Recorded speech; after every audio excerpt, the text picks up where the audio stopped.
ನೇಪಾಳ ಸದ್ಯಕ್ಕೆ ಈ ಪ್ರವಾಹದಿಂದ ತತ್ತರಿಸಿ ಹೋಗಿದೆ. ಭಾರತದಿಂದ ಈಗ ಸಹಾಯ ಹಸ್ತವನ್ನ ನೀಡಲಾಗಿದೆ. ಎಲ್ಲಾ ರೀತಿಯ ಪರಿಹಾರ ಸಾಮಗ್ರಿಗಳಾಗಿರಬಹುದು, ಇದೆಲ್ಲವನ್ನು ಕೂಡ ಭಾರತ ಕಳುಹಿಸಿಕೊಟ್ಟಿದೆ. 37.5 ಟನ್ ಪರಿಹಾರ ಸಾಮಗ್ರಿಯನ್ನ ಈಗ ಮೊದಲ ಹಂತದಲ್ಲಿ ರವಾನೆ ಮಾಡಲಾಗಿದೆ. ಎರಡನೇ ವಿಮಾನದಲ್ಲಿ ಸಾಮಗ್ರಿಯನ್ನ ರವಾನೆ ಮಾಡಲಾಗಿದೆ ಅನ್ನುವಂತ ಮಾಹಿತಿ ಉತ್ತರ ಪ್ರದೇಶದ ಗಾಜಿಯಾಬಾದ್ನಿಂದ ಶಿಫ್ಟ್ ಮಾಡಿದ್ದಾರೆ. ಒಂದಷ್ಟು ಪರಿಹಾರ ಸಾಮಗ್ರಿಗಳನ್ನ ಭಾರತದಿಂದ ಕಳುಹಿಸಿಕೊಡಲಾಗಿದೆ. ಅದನ್ನ ಗಮನಿಸ್ತಾ ಇದ್ದೀವಿ. ಇಲ್ಲಿವರೆಗೂ ಕೂಡ ಈ ಪ್ರವಾಹ ಏನ ಆಗ್ತಾ ಇದೆ, ಇದರಿಂದ ನೇಪಾಳ ಅಂತೂ ನಲುಗಿ ಹೋಗಿದೆ. ಅನೇಕರು ಮೃತಪಟ್ಟಿದ್ದಾರೆ.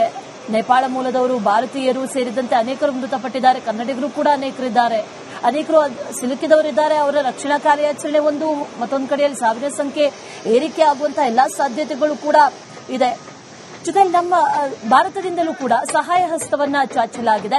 ಅಲ್ಲಿ ಬೇಕಾಗಿರುವಂತಹ ಆರ್ಮಿ ಫೋರ್ಸ್ ಆಗಿರಬಹುದು, ಅದರ ಜೊತೆಯಲ್ಲಿ ಪರಿಹಾರ ಸಾಮಗ್ರಿಗಳಾಗಿರಬಹುದು, ಇದೆಲ್ಲವನ್ನೂ ಕೂಡ ಈಗ ಕಳುಹಿಸಿ ಕೊಡಲಾಗಿದೆ ಅನ್ನುವಂತ ಮಾಹಿತಿ. ಅದರ ಜೊತೆಯಲ್ಲಿ ಯಾರ್ಯಾರು ಭಾರತೀಯರಿದ್ದಾರೆ ಅವರು ವಾಪಸ್ ಬರುವಂತಹ ನಿಟ್ಟಿನಲ್ಲೂ ಕೂಡ ಈಗ ಆ ಸಿದ್ಧತೆಗಳನ್ನ ಕೂಡ ಮಾಡಿಕೊಳ್ಳಲಾಗಿದೆ ಅನ್ನುವಂತ ಮಾಹಿತಿ ಈಗ ಸದ್ಯಕ್ಕಿದೆ. ಭಾರತ ಅಗತ್ಯ ನೆರವನ್ನ ನೀಡ್ತಾ ಇದೆ. ಇಂತಹ ಸಂದರ್ಭದಲ್ಲಿ, ಕಷ್ಟದ ಸಂದರ್ಭದಲ್ಲಿ ಭಾರತ ಯಾವಾಗಲೂ ಕೂಡ ನೇಪಾಳದ ಜೊತೆ ನಿಲ್ಲುತ್ತೆ ಅನ್ನೋದನ್ನ ಮತ್ತೊಮ್ಮೆ ಖಚಿತಪಡಿಸಿದೆ.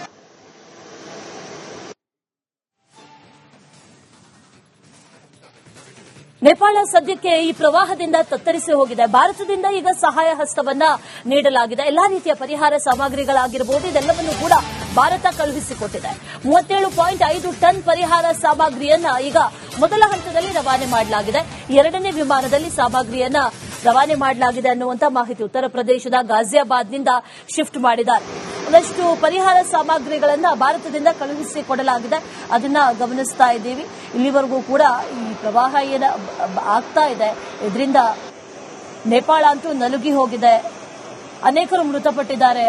ನೇಪಾಳ ಮೂಲದವರು, ಭಾರತೀಯರು ಸೇರಿದಂತೆ ಅನೇಕರು ಮೃತಪಟ್ಟಿದ್ದಾರೆ. ಕನ್ನಡಿಗರು ಕೂಡ ಅನೇಕರಿದ್ದಾರೆ.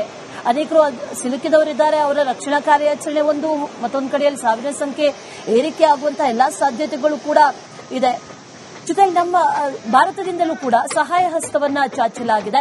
ಅಲ್ಲಿ ಬೇಕಾಗಿರುವಂತಹ ಆರ್ಮಿ ಫೋರ್ಸ್ ಆಗಿರಬಹುದು, ಅದರ ಜೊತೆಯಲ್ಲಿ ಪರಿಹಾರ ಸಾಮಗ್ರಿಗಳಾಗಿರಬಹುದು, ಇದೆಲ್ಲವನ್ನೂ ಕೂಡ ಈಗ ಕಳುಹಿಸಿ ಕೊಡಲಾಗಿದೆ ಅನ್ನುವಂತ ಮಾಹಿತಿ. ಅದರ ಜೊತೆಯಲ್ಲಿ ಯಾರ್ಯಾರು ಭಾರತೀಯರಿದ್ದಾರೆ ಅವರು ವಾಪಸ್ ಬರುವಂತಹ ನಿಟ್ಟಿನಲ್ಲೂ ಕೂಡ ಈಗ ಆ ಸಿದ್ಧತೆಗಳನ್ನ ಕೂಡ ಮಾಡಿಕೊಳ್ಳಲಾಗಿದೆ ಅನ್ನುವಂತ ಮಾಹಿತಿ ಈಗ ಸದ್ಯಕ್ಕಿದೆ. ಭಾರತ ಅಗತ್ಯ ನೆರವನ್ನ ನೀಡ್ತಾ ಇದೆ. ಇಂತಹ ಸಂದರ್ಭದಲ್ಲಿ, ಕಷ್ಟದ ಸಂದರ್ಭದಲ್ಲಿ ಭಾರತ ಯಾವಾಗಲೂ ಕೂಡ ನೇಪಾಳದ ಜೊತೆ ನಿಲ್ಲುತ್ತೆ ಅನ್ನೋದನ್ನ ಮತ್ತೊಮ್ಮೆ ಖಚಿತಪಡಿಸಿದೆ.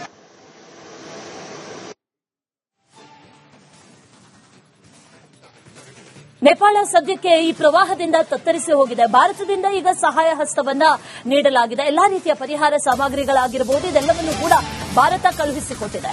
37.5 ಟನ್ ಪರಿಹಾರ ಸಾಮಗ್ರಿಯನ್ನ ಈಗ ಮೊದಲ ಹಂತದಲ್ಲಿ ರವಾನೆ ಮಾಡಲಾಗಿದೆ. ಎರಡನೇ ವಿಮಾನದಲ್ಲಿ ಸಾಮಗ್ರಿಯನ್ನ ರವಾನೆ ಮಾಡಲಾಗಿದೆ ಅನ್ನುವಂತ ಮಾಹಿತಿ ಉತ್ತರ ಪ್ರದೇಶದ ಗಾಜಿಯಾಬಾದ್ನಿಂದ ಶಿಫ್ಟ್ ಮಾಡಿದ್ದಾರೆ.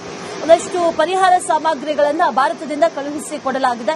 ಅದನ್ನ ಗಮನಿಸ್ತಾ ಇದ್ದೀವಿ. ಇಲ್ಲಿವರೆಗೂ ಕೂಡ ಈ ಪ್ರವಾಹ ಏನ ಆಗ್ತಾ ಇದೆ, ಇದರಿಂದ ನೇಪಾಳ ಅಂತೂ ನಲುಗಿ ಹೋಗಿದೆ. ಅನೇಕರು ಮೃತಪಟ್ಟಿದ್ದಾರೆ. ನೇಪಾಳ ಮೂಲದವರು, ಭಾರತೀಯರು ಸೇರಿದಂತೆ ಅನೇಕರು ಮೃತಪಟ್ಟಿದ್ದಾರೆ. ಕನ್ನಡಿಗರು ಕೂಡ ಅನೇಕರಿದ್ದಾರೆ. ಅನೇಕರು ಸಿಲುಕಿದವರಿದ್ದಾರೆ. ಅವರ ರಕ್ಷಣಾ ಕಾರ್ಯಾಚರಣೆ ಮತ್ತೊಂದು ಕಡೆಯಲ್ಲಿ ಸಾವಿರ ಸಂಖ್ಯೆ ಏರಿಕೆ ಆಗುವಂತಹ ಎಲ್ಲಾ ಸಾಧ್ಯತೆಗಳು ಕೂಡ ಇದೆ. ಜೊತೆಗೆ ನಮ್ಮ ಭಾರತದಿಂದಲೂ ಕೂಡ ಸಹಾಯ ಹಸ್ತವನ್ನ ಚಾಚಲಾಗಿದೆ. ಅಲ್ಲಿ ಬೇಕಾಗಿರುವಂತಹ ಆರ್ಮಿ ಫೋರ್ಸ್ ಆಗಿರಬಹುದು, ಅದರ ಜೊತೆಯಲ್ಲಿ ಪರಿಹಾರ ಸಾಮಗ್ರಿಗಳಾಗಿರಬಹುದು, ಇದೆಲ್ಲವನ್ನೂ ಕೂಡ ಈಗ ಕಳುಹಿಸಿ ಕೊಡಲಾಗಿದೆ ಅನ್ನುವಂತ ಮಾಹಿತಿ. ಅದರ ಜೊತೆಯಲ್ಲಿ ಯಾರ್ಯಾರು ಭಾರತೀಯರಿದ್ದಾರೆ ಅವರು ವಾಪಸ್ ಬರುವಂತಹ ನಿಟ್ಟಿನಲ್ಲೂ ಕೂಡ ಈಗ ಆ ಸಿದ್ಧತೆಗಳನ್ನ ಕೂಡ ಮಾಡಿಕೊಳ್ಳಲಾಗಿದೆ ಅನ್ನುವಂತ ಮಾಹಿತಿ ಈಗ ಸದ್ಯಕ್ಕಿದೆ. ಭಾರತ ಅಗತ್ಯ ನೆರವನ್ನ ನೀಡ್ತಾ ಇದೆ. ಇಂತಹ ಸಂದರ್ಭದಲ್ಲಿ, ಕಷ್ಟದ ಸಂದರ್ಭದಲ್ಲಿ ಭಾರತ ಯಾವಾಗಲೂ ಕೂಡ ನೇಪಾಳದ ಜೊತೆ ನಿಲ್ಲುತ್ತೆ ಅನ್ನೋದನ್ನ ಮತ್ತೊಮ್ಮೆ ಖಚಿತಪಡಿಸಿದೆ.